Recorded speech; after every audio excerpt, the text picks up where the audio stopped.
SKJ academy में आपका स्वागत है बच्चों। आज हम क्लास 11th का पॉलिटिकल साइंस का जो इम्पोर्टेंट पीवाईक्यू है जो ठीक है उसके बारे में आज बताएंगे। इम्पोर्टेंट क्वेश्चन भी साथ में बता दूंगा जो कि टॉपिक से जो हर साल आते हैं। ठीक है, 1 मिनट रुको।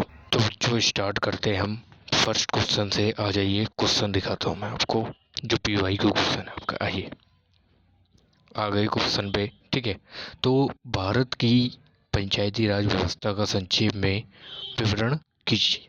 तो इसमें क्या सिंपल से क्या बोला गया है कि पंचायती जो भारत में पंचायती जो व्यवस्था है, राज्य व्यवस्था है, वो कैसे, उसके बारे में बताना है। जैसे पहला आ गया ग्राम पंचायत। ग्राम पंचायत गांव वाले, गांव के जितने भी लोग चुनते हैं वो। समितियां, ग्राम पंचायत समिति होती है। फिर जिला परिषद होता है। देखो, ग्राम पंचायत को लोग चुनते हैं और ग्राम पंचायत पंचायती समिति को चुनती है। ठीक है, और जिला परिषद पंचायती समिति को चुनते हैं। इसको थोड़ा बहुत एक्सप्लेन कर दूंगा अपने वर्डों में कि हाँ ये होता है। ठीक है गाइस, मैं थोड़ा स्लो लेके चल रहा हूँ आपको। क्वेश्चन में कोई टेंशन नहीं लेना, मैं आपको इसके इस चैप्टर से इम्पोर्टेंट क्वेश्चन भी बताता हूँ। अभी ये था 73वां संविधान संशोधन जो कि 1992 में हुआ था। ठीक है गाइस, तो ये ग्राम पंचायत यानी गांव में, गांव के लिए नीचे स्तरीय यानी नीचे स्तर की भागीदारी। एक टॉपिक आपने सुना होगा विकेंद्रीकरण। उसका ये मतलब है कि नीचे से ऊपर से लेके नीचे तक सबकी भागीदारी यानी लोकल, ये लोकल गवर्नेंस है, लोकल शासन। ठीक है, यानी पहला आता केंद्रीय, फिर आता राज्य, राज्य के बाद आता है आपका लोकल यानी पंचायती व्यवस्था आ गई, इसमें स्थानीय, यही होते हैं। ठीक है, अब नेक्स्ट चलते हैं। भारतीय संविधान में नागरिकों के किन्हीं 2 मौलिक अधिकारों, मौलिक कर्तव्यों को लिखिए। यानी कहने का मतलब कि हम भारतीय संविधान के लोग हैं। ठीक है, तो जो नागरिक हैं उनके क्या क्या हो सकते हैं भाई। संविधान का पालन करना चाहिए, अपने राष्ट्रीय ध्वज का सम्मान करना चाहिए, और जो भी एसेट्रा जो भी आप देख सकते हो, अपने देश के लिए सच्चे खड़े रहना, मजबूत रहना चाहिए, एसेट्रा जो भी बोल सकते हो जो आपको। बट एक चीज़ है कि जो आप पढ़ रहे हो आप ना, ये जो सब्जेक्ट है प्रैक्टिकल सब्जेक्ट है, बट इसका प्रैक्टिकल नहीं होता। बट ये प्रैक्टिकल वाली सोचे क्यों, क्योंकि जो प्रेजेंट में चल रहा है वही ये हो रहा है। ठीक है, अब हमारे देश में संविधान का पालन करना जरूरी है भाई। अपने देश के लिए सच्चाई बलबूते पे खड़ा रहना चाहिए, हैं, अपने देश की सेवा करनी चाहिए, राष्ट्रीय ध्वज का सम्मान करना चाहिए। कई सारी चीज़ें हैं जो इस क्वेश्चन के लिए। फिर आता है अस्पृश्यता क्या होती है, भारत के संविधान में इसे रोकने के लिए क्या प्रबंधन थे। यानी कहने का मतलब, 1 मिनट रुकिएगा इस, ये जो क्वेश्चन है थर्ड, अस्पृश्यता यानी कहने का मतलब कि जो समाज में, इसका मतलब होता है छुआछूत।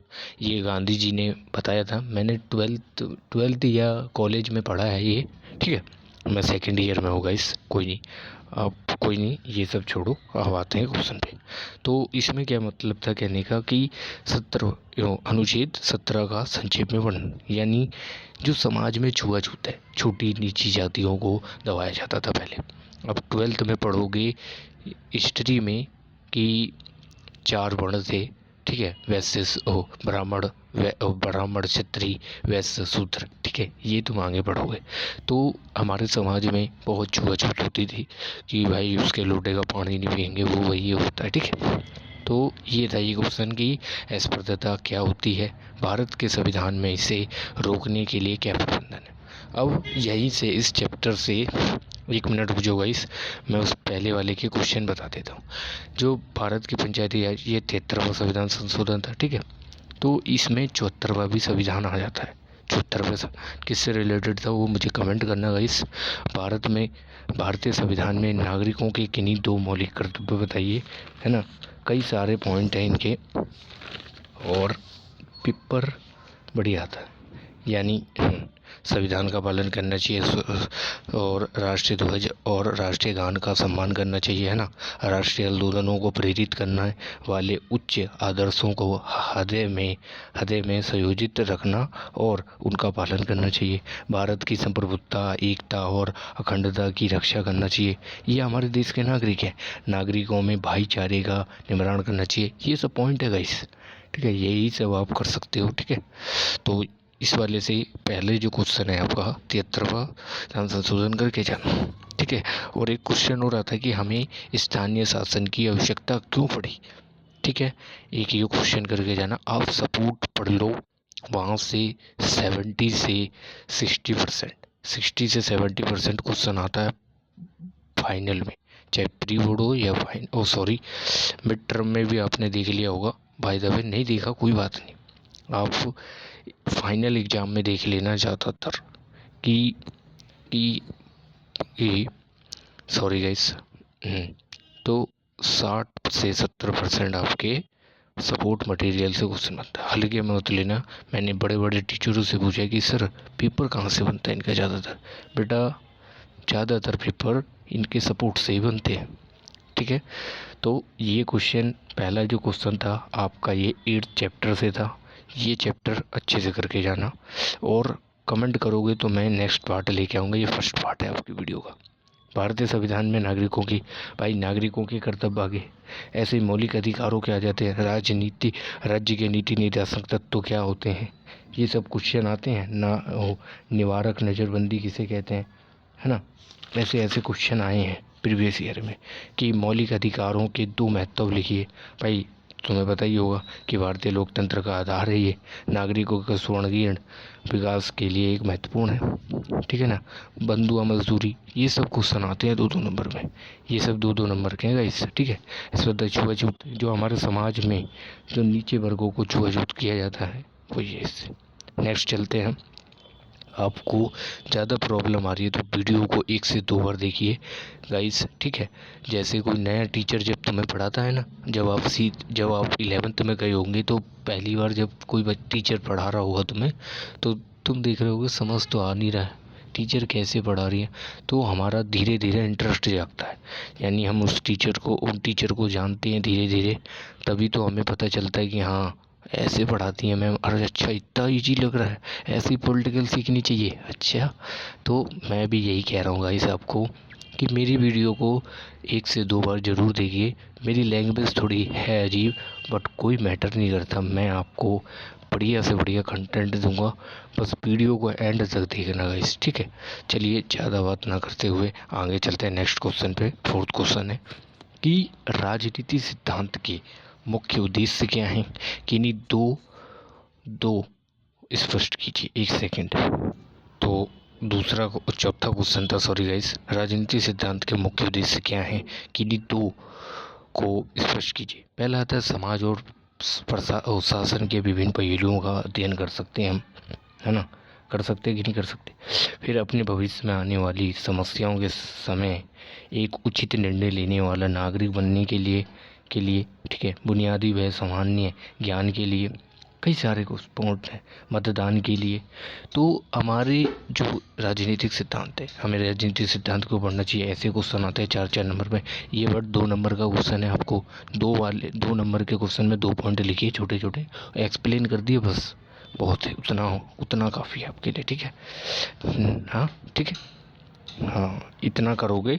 2-2 पॉइंट लिखने हैं। जैसे 2 नंबर के क्वेश्चन है तो 2 पॉइंट एक्सप्लेन विथ, और 4 नंबर के क्वेश्चन है 4 पॉइंट, 4 को एक्सप्लेन करो। 6 नंबर के 6 से 7 पॉइंट एक्सप्लेन विथ करना है, यानी अपनी लैंग्वेज में।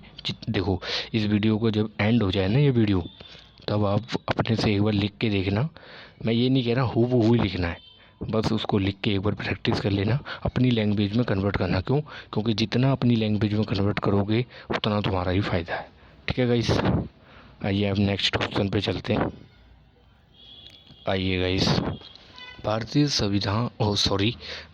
संघवाद और अमेरिकाई संघवाद में कोई 2 अंतर लिखिए।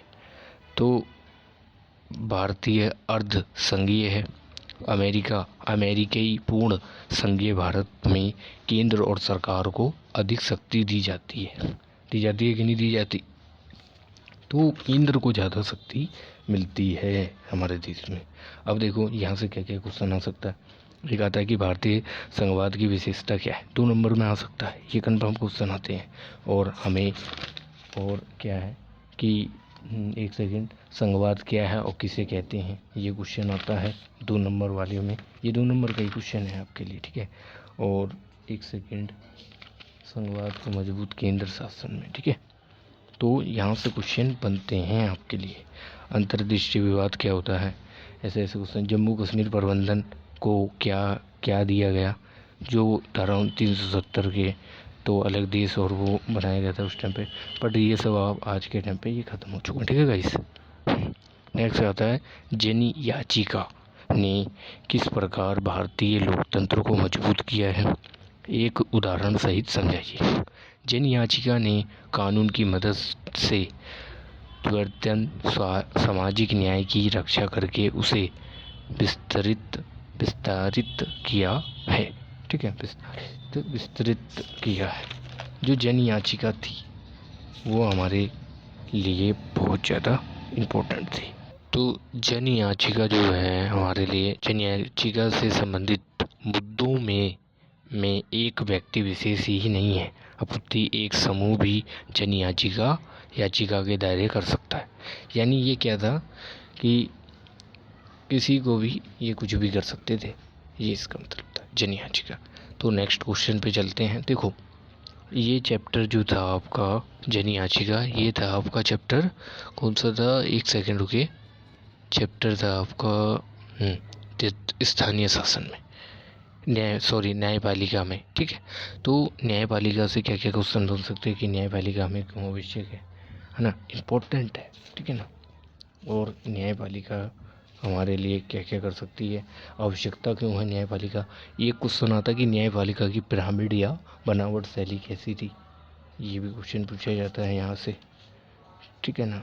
और यहाँ से ऐसे ही क्वेश्चन पूछे जाते हैं।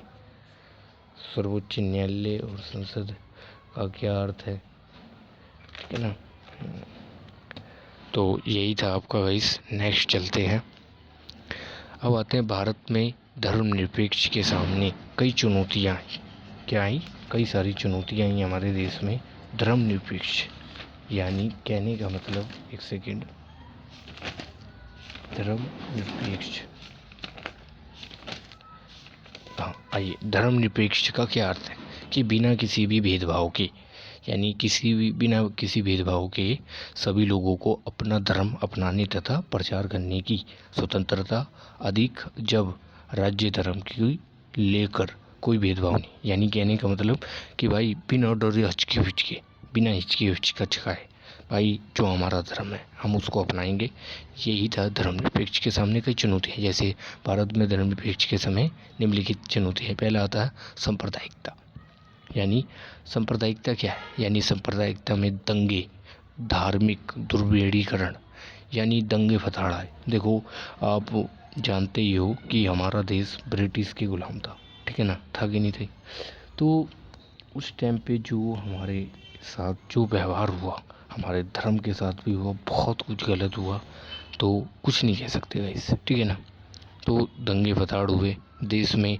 हिंदू मुस्लिम का दंगा आज भी चलता है, पहले भी बहुत ज़्यादा चलता था, अभी भी चलता है बहुत ज़्यादा, तो ये भी हो सकता है, ठीक है। नेक्स्ट पॉइंट है, ये 4 नंबर का क्वेश्चन है गाइस, ठीक है।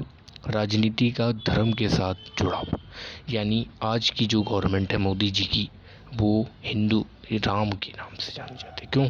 क्योंकि जो आज के टाइम पे आपको राजनीति में खड़ा होना है और जीतना है तो किसी धर्म का सपोर्ट करो। जैसे हमारे देश में SC OBC को साथ में लेके चलते हैं और ST को, ऐसे ही धर्म को भी साथ। जो इंसान हिंदू धर्म चाहे कोई सा भी धर्म लेके चलता है वो उस देश में ज़्यादा उसकी जनसंख्या है, तो कंफर्म कहता हूँ मैं आपको कि आप की जीत पक्की होगी। फिर धार्मिक असहिष्णुता, यानी कोई दूसरे की धर्म को सम्मानित नहीं करता। 4th पॉइंट है अल्पसंख्यकों का संरक्षण आदि। कोई और अल्पसंख्यक कौन थे? वही अल्पसंख्या। अल्पसंख्या का मतलब होता है अल्प यानी कम, संख्या मतलब वो तो आपको पता ही है। तो अल्प अल्प यानी कम, कम लोग जो थे और का संरक्षण आदि, उनको संरक्षण आदि दिया गया। तो हमारे देश में जो चुनौतियां आई पड़ी थी, वो आज के टाइम पे हमारे देश में कई सारे अल्पसंख्यकों की पैरों भी करती हैं और अल्पसंख्या पर आरोप लगाते हैं। पश्चिम से एक और भी पॉइंट बता सकते हो कि पश्चिम से आयातित है, क्योंकि हमारा देश जो दूसरे देशों से आज के टाइम पे देख रहे हो ना, लोग इंग्लिश बोल रहे हैं, ठीक है। तो इंग्लिश बोलते कि नहीं बोलते, तो क्या कह सकते हैं हम कि ये तो हम नहीं कह सकते वहाँ का खान पान। आजकल पश्चिमी देशों से हमारे देश में कई सारे व्यवहार हो रहे हैं। मैं ये नहीं कह रहा हूँ कि मैं उसकी आलोचना कर रहा हूँ, बट मैं ये बता रहा हूँ आपको, ठीक है। ये सांप्रदायिकता क्या है? सांप्रदायिकता है अपने धर्म को अधिक महत्वपूर्ण मानना, महत्वपूर्ण देना और दूसरे धर्म को को समझना। यानी जैसे एक एग्जांपल देता हूँ, कोई सीरियस मत होना, ठीक है बच्चों। पहला है हिंदू धर्म और एक है मुस्लिम, एग्जाम्पल ऐसे। तो हमने अपने धर्म को बेस्ट दिया और हम दूसरे धर्म को भी बेस्ट मानते हैं, तो सांप्रदायिकता है। बट उस देश में सांप्रदायिक दंगे हो रहे हैं, जो धर्म के नाम पे दंगे फसाड़ हो रहे हैं, तो वो बेकार है ना। क्वेश्चन समझ आ गया होगा कि साफ साफ क्वेश्चन में कहा है चीख करके कि भारत में धर्मनिरपेक्षता के सामने कई चुनौती। अब जैसे तुम हो, इसका कहने का मतलब पता है क्या है? सिंपल सा कि तुम्हारा जो धर्म है उसके सामने क्या चुनौती आएगी भाई। अब मान लो एग्जाम्पल, सीरियस मत होना बच्चों, ठीक है, कि तुम हिंदू हो, तुम्हारे सामने क्या क्या चुनौती आई होंगी। पहले के टाइम पे भाई 4 वर्गों में बटा थे तुम्हारे 4 वर्ग में हमारे पहले के टाइम पे बटे थे, ब्राह्मण, वैश्य, ओ सॉरी, ब्राह्मण, क्षत्रिय, वैश्य और शूद्र, ठीक है। सॉरी, उल्टा टेढ़ा हो गया, ठीक है। तो आप क्या कह सकते हो भाई, हमें अधिकार नहीं था। जो ST OBC हैं आज के टाइम पे, इनको अधिकार नहीं था पहले किसी भी चीज़ का। तो आप क्वेश्चन समझ के होगे गाइस, ठीक है। नेक्स्ट चलते हैं, ज़्यादा वो मत होना, मेरा समझाने का तरीका यही है। अब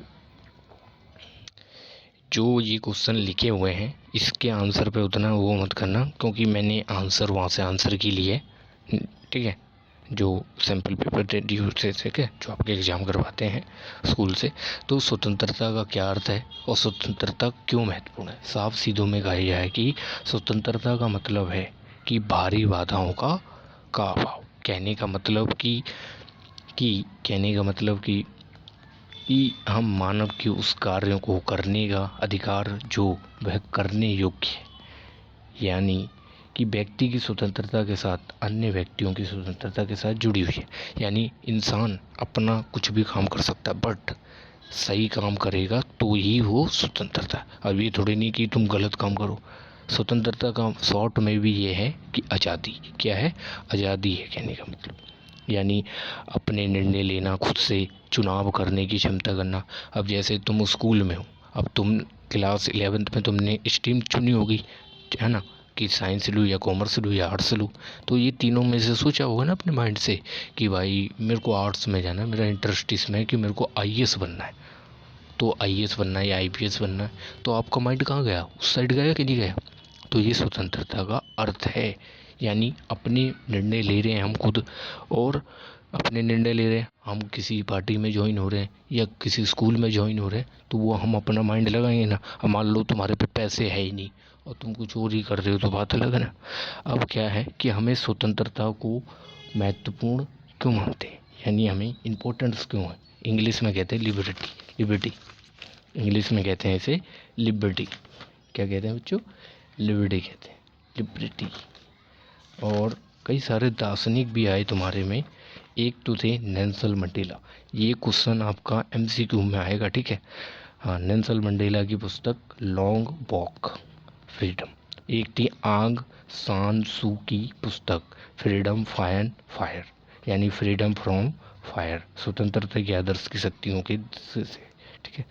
तो अब आता है इम्पोर्टेंस ऑफ स्वतंत्रता। भाई व्यक्ति का विकास करेंगे। देखो मैंने जो अभी एग्जाम्पल दिया आपको कि भाई तुमने स्ट्रीम ली होगी, तो वही कि भाई व्यक्ति का विकास होगा। व्यक्ति का विकास ही नहीं होगा तो फिर क्या फ़ायदा? लोकतांत्रिक भागीदारी होगी कि नहीं? मानवीय गरिमा की रक्षा होगी कि नहीं होगी? सामाजिक प्रगति होगा। भाई समाज में परिवर्तन नहीं आएगा, बताओ तुम ही, आएगा कि नहीं आएगा। चलिए अब नेक्स्ट क्वेश्चन पे चलते हैं। ये 4 नंबर के क्वेश्चन है, देखो थोड़ा एक्सप्लेन कर दो। जहाँ डेफिनेशन पूछ रहा है कोई नहीं, डेफिनेशन लिख दो थोड़ी, और उसके बाद जो पॉइंट है उसको थोड़ा एक्सप्लेन करोगे, आपके बढ़िया। देखो आपने अभी तक कुछ भी नहीं पढ़ा, कोई बात नहीं, इसको करके जाओ, कंफर्म है कि आपके अच्छे नंबर आएंगे, ठीक है। ज़्यादा टेंशन नहीं लेनी है, ठीक है। Okay okay.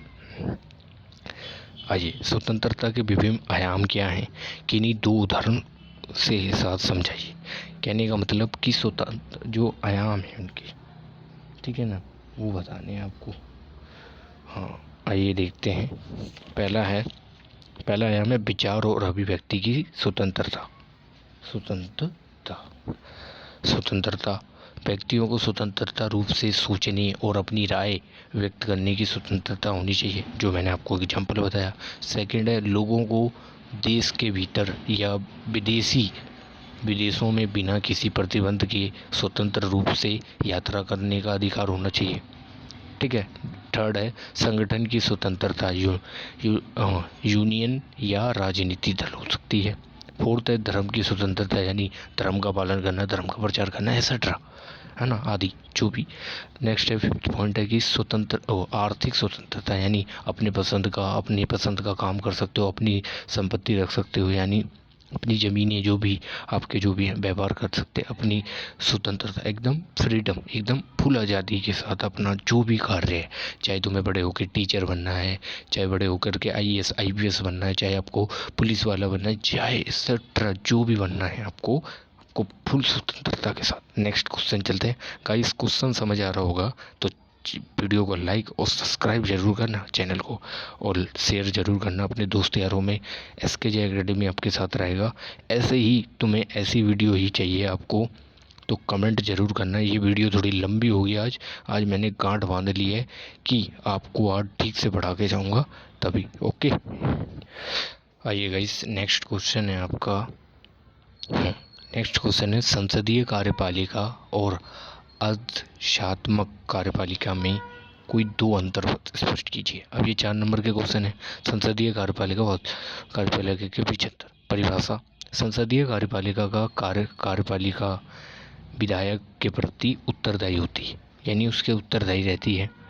कार्यपालिका, विधायिका, न्यायपालिका, ये दोनों स्टेटमेंट है। कार्यपालिका का काम क्या है, कार्य का। विधायिका का काम, विधायिका में कौन आते हैं, लोकसभा राज्यसभा आते हैं कि नहीं। न्याय में क्या है, न्याय दिलवाएगा वो बंदा, उत्तरदायी होता है। अर्धशात्मक कार्यपालिका, आप कमेंट करना कि भारत में कौन सी संसदीय प्रणाली है और अमेरिका में कौन सी है, ठीक है गाइस। आइए नेक्स्ट चलते हैं। कार्यपालिका विधायिकाओं से स्वतंत्र होती है, वो सीधे जनता द्वारा चुनी जाती है। भाई ये बात है ना, कार्यपालिका सीधे जनता, अर्धशात्मक कार्यपालिका जो है उसे जनता चुनती है, उन्हें जनता चुनती है, ठीक है। अब नेक्स्ट चलते हैं नेतृत्व मुख्य।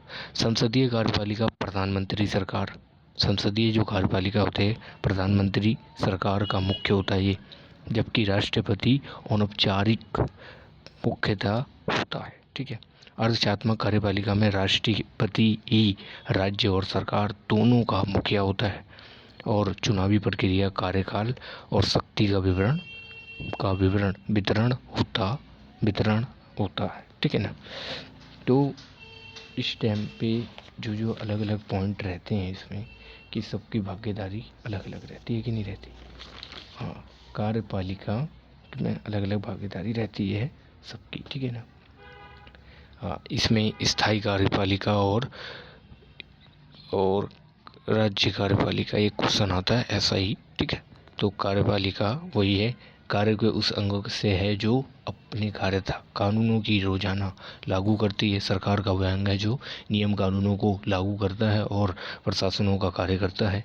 और कार्यपालिका में केवल प्रधानमंत्री, राष्ट्रपति और मंत्री ही नहीं होते, जबकि इसके अंदर पूरे प्रशासनिक ढांचा, जैसे सिविल सेवा के सदस्य भी होते हैं, जैसे सिविल सेवा में आते हैं IAS IPS, ठीक है ना, और IFC, ये सब भी आते हैं, ठीक है। नेक्स्ट क्वेश्चन पे चलते हैं गाइस। हाँ लंबी वीडियो होगी। हाँ जो मैं क्वेश्चन कह रहा था कि स्थायी नौकरशाही का अर्थ एवं उसकी 2 विशेषता बताना। स्थायी नौकरशाही का क्या अर्थ है? स्थायी नौकरशाही का तात्पर्य है कि सरकार के उन प्रशासनिक अधिकारियों से है जो अपने कार्यों द्वारा राजनीतिक बदलावों से प्रभावित नहीं होते। ठीक है, कहने का मतलब जो वो कार्यकाल है उनका, कार्यकाल, तो वो कार्यकाल जो है उनका, उनसे उन्हें कोई फर्क नहीं पड़ता उन पे, और ये इम्पोर्टेंट रह जाता है।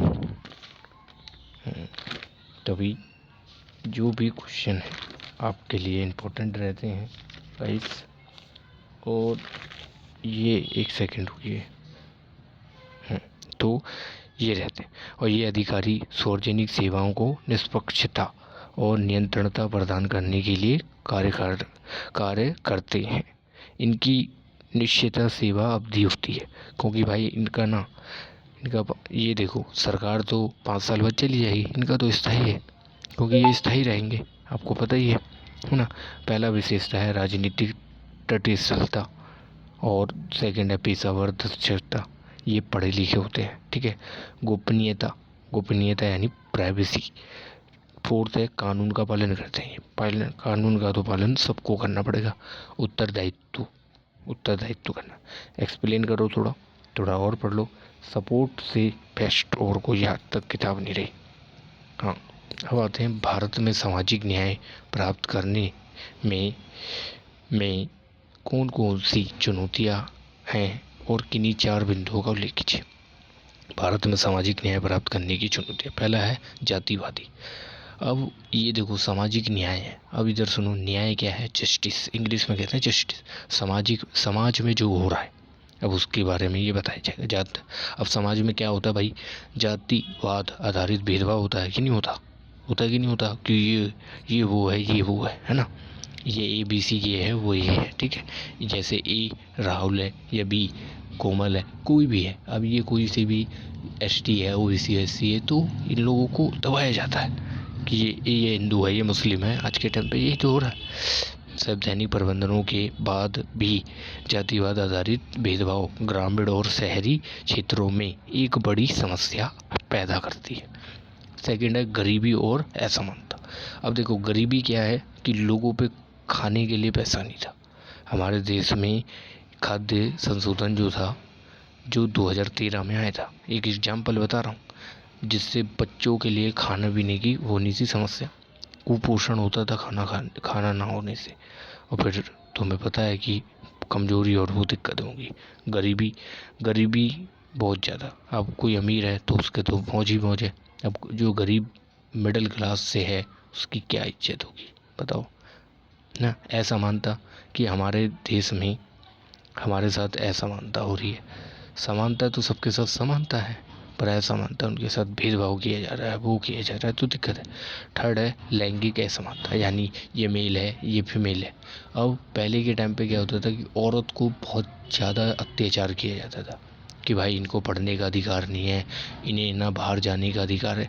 बट आज के टाइम पे सब कुछ चेंज हो गया। आज के टाइम पे 33% लेडीज़ को भी अधिकार है हमारे संविधान में। अब गया वो पहले ज़माना, ये तो पहले की बातें हैं। फिर चौथा है शिक्षा और जागरूकता की कमी, कि आज के टाइम पे लोगों में देखो, जो पहले क्या कहते थे लोग कि लड़कियों को पढ़ाना लिखाना नहीं, घर में काम काज करवाना जरूरी है, जैसे ये कुछ भी इनकी दिक्कत है। देखो भाई, किसी लड़की को देखो, मैं तो ये कहता हूँ कि सबको पढ़ने का अधिकार है, बाय द वे मैं तो ये कहूँगा। बट कोई जो सोचता है सोचने दो मुझे उससे, क्योंकि सब एक ही है, बस ये कैटेगरी है एक मेल और फीमेल, मैं तो यही कहूँगा और कुछ नहीं। शिक्षा और जागरूकता की कमी, यानी भाई लोगों में शिक्षा ही नहीं होगी। अब तुम्हारे में मान लो नॉलेज नहीं है, अब तुम्हें एरोप्लेन दे दिया और एरोप्लेन चला रहे हो और तुम्हें नॉलेज ही नहीं है, तो क्या होगा? ब्लास्ट ही होगा ना भाई, होगा कि नहीं होगा? तो वही है कि जब तक तुम्हारे में शिक्षा नहीं होगी, जागरूकता नहीं होगी, तो अब जैसे कोई कहता है कि भाई लड़कियों को पढ़ने का अधिकार नहीं देना चाहिए, अच्छा जी नहीं देना चाहिए, अच्छा तेरे में है उधर है, तेरे में है पढ़ने, अब बंदा वो पढ़ा लिखा नहीं होगा उतना, तभी ये बात कह रहा है, ना तो नहीं कहता। नेक्स्ट है भ्रष्टाचार। आज के टाइम पे भ्रष्टाचार बहुत फैल रहा है कि भाई 100 रुपये में तुम्हारा काम करवा दूंगा, आ जाओ अस्पतालों में बेड दिलवा दूंगा, आ जाओ तुम्हारा आधार कार्ड बनवा दूंगा 200 रुपये में। तो क्या है, ये भ्रष्टाचारी तो है। आज के टाइम पे आईएएस आईपीएस, मैंने अभी अभी 1 से 2 हफ्ते हुए हैं, मैंने 2 भ्रष्टाचार आईएएस की, आईएएस थे, हाँ आईएएस, न्यूज़पेपर में पढ़ा था। उन्होंने भाई साहब 30-30 हज़ार की रकम लूट रहे थे। बताओ, यहाँ इतना पढ़ाई लिखाई करने के बाद भी, देखो एक बात है, चाहे तुम कितना भी पढ़ लिख लो, ठीक है, बट एक चीज़ यही है कि तुम्हारे में अच्छी एजुकेशन है तो आपको उसका यूज करना है। ये नहीं कि तुम गलत व्यवहार करोगे तो कोई फ़ायदा नहीं है तुम्हारा। चलिए, मैंने ज़्यादा समय ले लिया गाइस, नेक्स्ट क्वेश्चन पे चलते हैं। अब यहीं तक थी। अब ये देखो, मैंने जितना भी आपको समझाया है ना, ठीक है गाइस। अब ये थे 6 नंबर के, जो मैंने अभी क्वेश्चन करवाए वो थे आपके 4 नंबर के क्वेश्चन थे, ठीक है गाइस। अब ये क्वेश्चन है 6 नंबर के। भारतीय संविधान में समाहित 6 मौलिक अधिकारों के महत्व को उदाहरण सहित समझाइए। यानी जो हमारे मौलिक अधिकार हैं, 6 मौलिक अधिकार है ना गाइस, तो एक है, क्या है, एक समानता का अधिकार जो 14 से 18 अनुच्छेद में, स्वतंत्र अधिकार 19 से 22 अनुच्छेद, शोषण के विरुद्ध अधिकार 23 से 24 अनुच्छेद, है ना। धार्मिक स्वतंत्रता का अधिकार 25 से 28 के बीच का है। संस्कृति एवं शिक्षा संबंधी अवधि और संबंधी 29 से 30, ठीक है। और सार्वजनिक उपचार का अधिकार और मौलिक अधिकार यानी 32। ये क्वेश्चन ये बताना है इसमें। और इम्पोर्टेंस क्या है कि भाई, इम्पोर्टेंस क्या बता सकते हो कि नागरिकों के विकास कर सकता है, भारतीय लोकतंत्र का आधार है ये। हाँ, और भी पॉइंट है जो आप अपने में से पढ़ सकते हो, ठीक है। सपोर्ट मटेरियल मोस्टली कंप्लीट है, मुझे कमेंट करोगे तो मैं इसकी वीडियो भी ला दूँगा। मौलिक अधिकारों और राज्य के नीति निर्देशक तत्व, ठीक है। अब राज्य के नीति निर्देशक तत्व क्या है और मौलिक अधिकार क्या है, ठीक है, तो इसमें अंतर आता है हर साल। ये क्वेश्चन बहुत ज़्यादा इम्पोर्टेंट है। ये या तो 6 नंबर में आएगा, ये 6 नंबर का है, बट 4 नंबर में भी आता है। देखो मैं समझा देता हूँ। दोनों एक दूसरे के क्या है, पूरक है। यानी दोनों, मान लो तुम राजनीतिक और राज्य के नीति निर्देशक तत्व को अलग करोगे तो भी कोई फ़ायदा नहीं है, और मौलिक अधिकार को हटाओगे तो दिक्कत हो जाएगी। जहाँ मौलिक अधिकार सरकार के कुछ कार्यों पर प्रतिबंध लगाते हैं, वहीं नीति निर्देशक तत्व, राज्य के निर्देशक तत्व उसे कुछ कार्यों को करने की प्रेरणा देते हैं। दूसरा, मौलिक अधिकार खास तौर पर व्यक्तियों के अधिकारों को सुरक्षित करते हैं, यानी सुधार करते हैं। और वहीं पर राज्य के नीति निर्देशक तत्व पूरे समाज के हितों की बात करते हैं। यानी जो राजनीतिक जो अधिकार हैं, जो मौलिक अधिकारों को कानून सहयोग प्रदान, परंतु दिशा निर्देशक तत्वों को कानूनी सहयोग प्राप्त नहीं है। अर्थात मौलिक अधिकारों में उल्लंघन पर आप न्यायालय में जा सकते हैं, परंतु नीति निर्देशक तत्वों के उल्लंघन पर न्यायालय नहीं जा सकते। जैसे मान लो, मौलिक अधिकार में तो तुम जा सकते हो, पर राज्य के नीति निर्देशक तत्वों में नहीं जा सकते, नहीं जा सकते आप। उल्लंघन हुआ तुम्हारे साथ तो आप नहीं जा सकते। मौलिक अधिकारों का समाधान व्यक्तियों और दिशा निर्देशक सिद्धांतों का समाधान समाज से है, और मौलिक अधिकार प्राप्त किए जा चुके हैं, जबकि दिशा निर्देशक सिद्धांतों को अभी तक राज्य की नीति तत्वों को लागू नहीं किया गया। और मौलिक अधिकारों का उद्देश्य देश में राजनीति लोकतंत्र की स्थापना करना, और राज्य की नीति निर्देशक सिद्धांतों का उद्देश्य है कि समाज और आर्थिक लोकतंत्र की स्थापना करना। यानी जो समाज से पूरा रिलेटेड है, उसमें क्या सुधार करना है, क्या क्या करना है, वो राज्य के नीति निर्देशक तत्व है। ये दोनों क्वेश्चन आपके फाइनल एग्जाम में भी आने के हैं। एक क्वेश्चन जो मेरा फेवरेट है कि भारत में मौलिक अधिकारों की रक्षा में न्यायपालिका की भूमिका का वर्णन कीजिए। कि जो हमारी न्यायपालिका है, ठीक है, न्यायपालिका, ठीक है ना, उसके क्या अधिकार हैं हमारे मौलिक अधिकारों पे। क्योंकि भाई न्यायपालिका हमारे लिए बहुत ज़्यादा इम्पोर्टेंट है, क्योंकि वही तो हमारे चीज़ों के लिए वो करती है कि हमारे को किस तरह हमारा सुरक्षित रहे, सब कुछ सुरक्षित रखती हैं, कि नहीं रखती तभी। और हमारे कुछ भी दिक्कत होती है तो हम सर्वोच्च न्यायालय का अधिकार कह सकते हैं। नेक्स्ट है, न्यायिक सक्रियता क्या है और न्यायिक सक्रियता के लाभ एवं हानि से लिखिए। न्यायिक सक्रियता यानी न्यायिक सक्रियता यानी न्याय से रिलेटेड। तो क्वेश्चन को जब समझना है ठीक से समझना, ठीक है। भारत के संविधानों में समानता को सुनिश्चित करने के लिए क्या संवैधानिक प्रबंधन दिए गए हैं। जो समानता है हमारे, वही 14 से 18 के बीच था अनुच्छेद, वही बातें लिखनी है इसमें। समानता के विभिन्न आयाम की व्याख्या कीजिए, तो आपके क्वेश्चन होंगे, ठीक है ना। तो इम्पोर्टेंट है समानता के आयाम, है ना। तो चैप्टर ठीक से करा करो, जो भी चैप्टर हैं आपके, आपको बढ़िया से करना है। गाइस कोई भी प्रॉब्लम आती है आपको मुझे कमेंट कर सकते हो। पहला है आपका समानता के 3 आयाम होते हैं। पहला है राजनीतिक समानता, आर्थिक समानता और सामाजिक समानता। देखो पॉइंट समझो। राजनीतिक समानता क्या है भाई, राजनीति से रिलेटेड है, साफ सीधी बात। आर्थिक समानता क्या है, पैसा। आर्थिक से एक ही चीज़ समझना, पैसा से रिलेटेड। सामाजिक समानता क्या है, समाज में जो भी चीज़ भेदभाव हो रहा है, क्या हो रहा है, वो सब तुम बताओगे, समानता है, ठीक है ना। ऐसे क्वेश्चन समझना है जिससे माइंड 3 पॉइंट से तीनों को एक्सप्लेन करो और बस हो गया 6 नंबर। क्वेश्चन को समझोगे तभी आएगा अच्छे से। अब कह रहे हैं कि नागरिकता को परिभाषित कीजिए और भारतीय नागरिकता प्राप्त करने के मानदंडों का संक्षेप में बताइए। अब पहला, नागरिकता क्या है। नागरिकता से अर्थ है कि एक राजनीतिक समुदाय से पूर्ण और समान सदस्यता से है, जिसमें कोई भेदभाव नहीं होता। भारत के संविधान भाग 2 में अनुच्छेद 5 से 11 में नागरिकताओं से संबंधित प्रबंधनों का उपयोग किया गया है। संविधान लोकतंत्र देशों में नागरिकों को अभिव्यक्ति का अधिकार, मतदाता अर्थतथा स्वतंत्रता, नियुक्त मजदूरी या शिक्षा पाने का अधिकार शिक्षित किया गया है। अब जो लोगों को कैसे मिलेगी नागरिकता, भाई आधार कार्ड से। आधार कार्ड बनवा लोगे, अब तुम्हें किसी भी देश की या किसी हो तो पहले वहाँ पे नागरिकता मिल जाती है आपको, कि एक राष्ट्रीय ज्ञान होना चाहिए, एक राष्ट्र चाहिए, है ना। तो क्या है, हमें नागरिकता जो है इम्पोर्टेंट करती है कि हमें कैसे मिलेगी। तो बातचीत अब जैसे तुमने दिल्ली का आधार कार्ड बनाया है तो आपको दिल्ली की नागरिकता है। अब जैसे तुम मुंबई से हो, बिहार से हो, ज़्यादातर यूपी बिहार से ही होंगे बच्चे, मेरे को पता है। तो यूपी बिहार से हो तो यूपी से हो तो यूपी की नागरिकता मिली होगी। आपकी फैमिली हो जो भी, उनको वहाँ की नागरिकता मिलेगी। यानी वहाँ के जितने भी जो भी योजनाएं मिलती हैं वो उनका लाभ तुम्हें मिलेगा, वहाँ की नागरिकता प्राप्त है।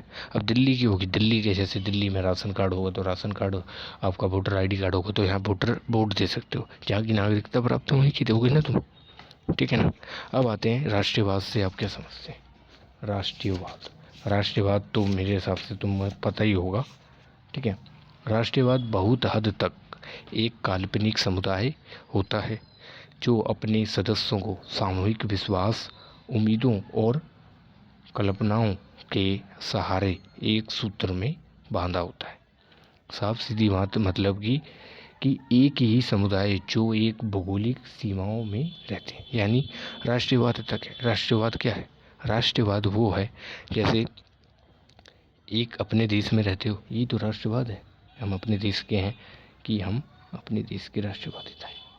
तो उम्मीद और कल्पनाओं पे एक ही सारे में सूत्र में बंधे हुए हैं। फिर क्या पूछ रहा है नेक्स्ट में, आधुनिक विश्व में राष्ट्रवाद से उत्पन्न प्रमुख चुनौतियाँ क्या क्या आई हैं। भाई राष्ट्रवाद चुनौतियाँ क्या क्या आई, कई सारी कठिनाइयाँ आई। ऐसे आई जातिवादी, क्षेत्रवादी, भावनावादी, नस्लवादी, संप्रदायवादी, क्या है, जातिवादी भेदभाव आए, क्षेत्रवाद आए, भाववाद आए, नस्लवाद आए, सांप्रदायिकतावाद आए, ठीक है ना। तो गाइस इतना ही था आज के लिए। ये सबसे लंबी वीडियो है इस चैनल की, और मैं एक ही चीज़ कहूँगा आपको कि जितना भी मैंने आपको समझाया, ठीक है, जितनी भी मेरी कोशिश थी वो मैंने आपको बताया, सब कुछ इम्पोर्टेंट क्वेश्चन बता दिए हैं। ये क्वेश्चन ऐसे ही करो। आप कमेंट करना कि मैं सेकंड पार्ट लेके आऊँ या ना लेके आऊँ, कमेंट ज़रूर करना, ठीक है। और एक ही चीज़ कहूँगा कि जैसे कोई भी टॉपिक पढ़ रहे हो तुम, पॉलिटिकल हो, हिस्ट्री हो, जियोग्राफी हो, इकोनॉमिक्स हो, हैं या हिस्ट्री हो या कुछ भी हो, और सब्जेक्ट तुम्हारे आर्ट्स के लिए, तो आप जो पढ़ रहे हो ना उसके 5 से 10 पॉइंट बना लो। अभी तुम 11th में हो, अभी से ही 5 से 10 पॉइंट बनाओगे। मान लो कोई से, जैसे राजनीति क्या है, इससे 10 पॉइंट बना लो। स्वतंत्रता क्या है, देखो एक स्वतंत्रता में नकारात्मक सकारात्मक क्वेश्चन आता है बहुत ज़्यादा। न्याय क्या है, न्याय क्या है, और रॉयल के न्याय सिद्धांत क्या थे, ये इंपॉर्टेंट क्वेश्चन है। समानता क्या है, समानता के उपाय सॉरी उपागम क्या क्या है, स्वतंत्रता के समानता कितने प्रकार की होती है, ये सब सीखो। अधिकार क्या है, अधिकार कितने प्रकार के होते हैं, ठीक है। और धर्मनिरपेक्ष क्या है, नागरिकता क्या है, ये सब पॉइंट पढ़ोगे, क्यों आवश्यक है, ये सब क्वेश्चन आते हैं 11th के लेवल पे, ठीक है। तो ये सब था, इतना ही पॉइंट बना बना के चलना। आप मुझे कमेंट करना कि वीडियो अच्छी लगी या नहीं लगी। ये पहली वीडियो थी, मैंने बहुत ज़्यादा हार्ड वर्क किया आपके लिए, और मैं उम्मीद करता हूँ कि ये वीडियो आपको बहुत ज़्यादा अच्छी लगी होगी। वीडियो अच्छी लगी तो चैनल को सब्सक्राइब, वीडियो को लाइक और शेयर और कमेंट ज़रूर करना, ठीक है गाइस। और यही उम्मीद है कि आपको ये वीडियो अच्छी लगी होगी। आप जो भी आपको इस वीडियो में प्रॉब्लम आई या जो भी कुछ आया, वो आप कमेंट कर सकते हो कि मुझे भैया, यस सर, जो भी, मैं तुम्हारा भाई जैसा ही हूँ भाई, मेरे को ये समझ नहीं आया, एक बार और एक्सप्लेन कर देना। मैं नेक्स्ट पार्ट जो लाऊंगा आपके लिए, आप कमेंट करना। मैं जितनी जल्दी कमेंट आएंगे, जितने ज़्यादा, मैं उसके अगले दिन ही या 2 दिन के अंदर अंदर, 2 से 3 दिन के अंदर आपके लिए नेक्स्ट पार्ट अपलोड करवा दूँगा। तो यही था गाइस आपके लिए ये बड़ी ही, ठीक है। तो अब यहाँ से करते हैं आपको अलविदा, गुड बाय, बाकी मिलेंगे बाद में। तो आज के लिए इतना ही था। जय हिंद, जय Bharat, okay, bye bye, all the best. अच्छे से कीजिए, पेपर अच्छा जाएगा आपका, ठीक है। पेपर में ऐसे ही क्वेश्चन आते हैं, मैंने तभी प्रीवियस ईयर के क्वेश्चन डाले क्योंकि तुम्हें समझ भी आए, और साथ में मैं तुम्हें बता दूँ। हमारी पूरी टीम आपको रिप्लाई देगी, आप कमेंट ज़रूर करा करो, ठीक है ना। ठीक है, ओके।